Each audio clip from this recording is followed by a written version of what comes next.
Good morning, Chairman Jordan, Ranking Member Nadler, members of the committee. I want to begin by offering my condolences on the passing of Representative Jackson Lee, who served the people of Texas in this body and on this committee for so long.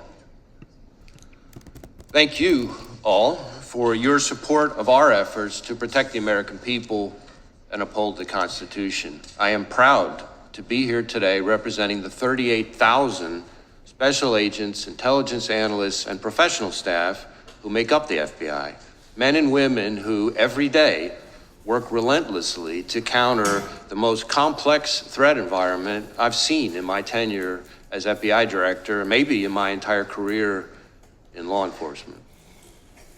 Before I go any further, I also want to acknowledge and offer my deepest condolences to the victims of the horrific assassination attempt in Butler County. To the friends and family of Corey Comparator, who by all accounts lost his life protecting others from danger.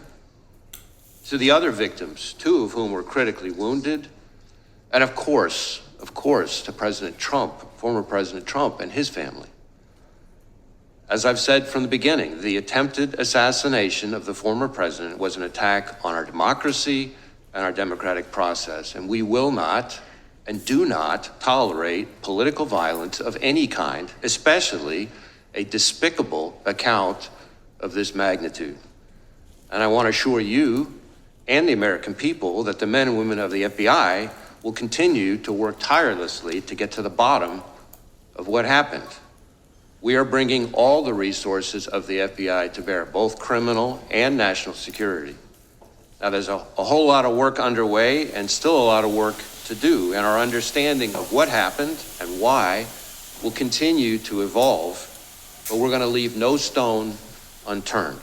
The shooter may be deceased, but the FBI's investigation is very much ongoing.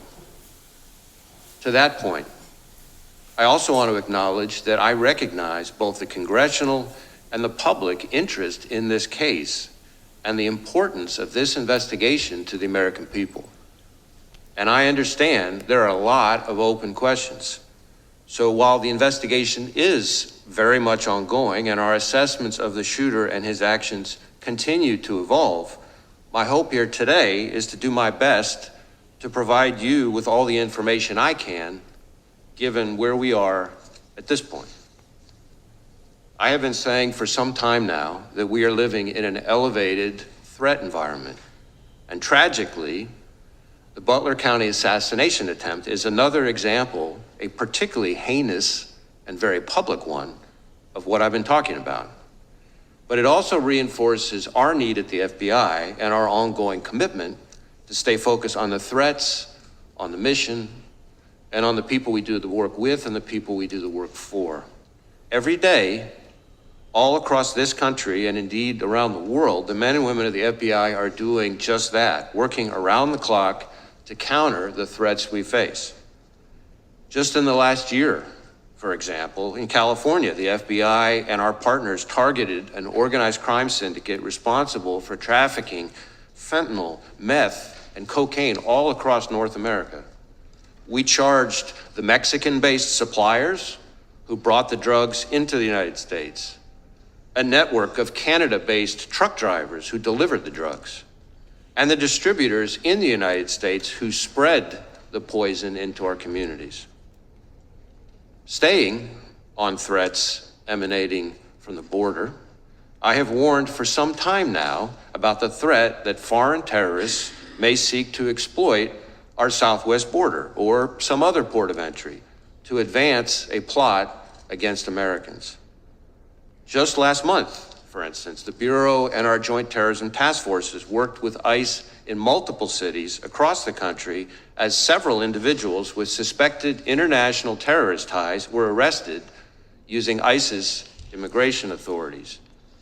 Leading up to those arrests, hundreds of FBI employees dedicated countless hours to understand the threat and identify additional individuals of concern.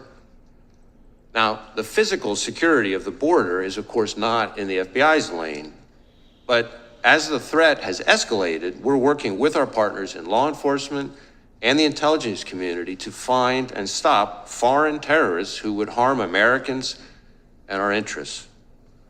As concerning as the known or suspected terrorists encountered at the border are, perhaps even more concerning are those we do not yet know about because they provided fake documents or because we didn't have information connecting them to terrorism at the time they arrived in the United States. Staying ahead of today's threats demands that we work together. And for the FBI, that means doubling down on our partnerships, especially with state and local law enforcement. Whether it's working through our hundreds of joint terrorism task forces, to build out source networks to identify those who slip through the cracks, or targeting the worst of the worst responsible for the violence that still plagues far too many communities through our Safe Streets task forces, or taking the fight to the cartels responsible for trafficking the dangerous drugs like fentanyl, pouring into our country and claiming countless American lives. Staying ahead of the threat also means continuing to disrupt the cyber criminals ravaging businesses, large and small, and confronting nation states like China, targeting our innovation and our critical infrastructure. At the Bureau, we're proud to work side by side with our brothers and sisters in federal, state, and local law enforcement, our partners in the intelligence community, and others around the world to fulfill our commitment to keep Americans safe. Now, on Friday, the FBI will celebrate its 116th anniversary. 116 years of protecting the American people and upholding the Constitution. 116 years of working with our partners to safeguard the communities we serve. 116 years of innovating to stay ahead of the complex, evolving, and very real threats out there. I am proud of the legacy the men and women of the FBI have built and all they have accomplished for the American people. So, if I may, as we approach this week's anniversary, I would just like to say to all those who are part of the FBI family, from our current employees to our formers and to our partners across law enforcement and the intelligence community, thank you. Thank you for dedicating your lives to this country and to its people. It is both humbling and an honor to serve alongside you, and I look forward to the work we're going to continue to do together. And with that, thank you again for having me, and I look forward to our discussion. Thank you, Director Wray.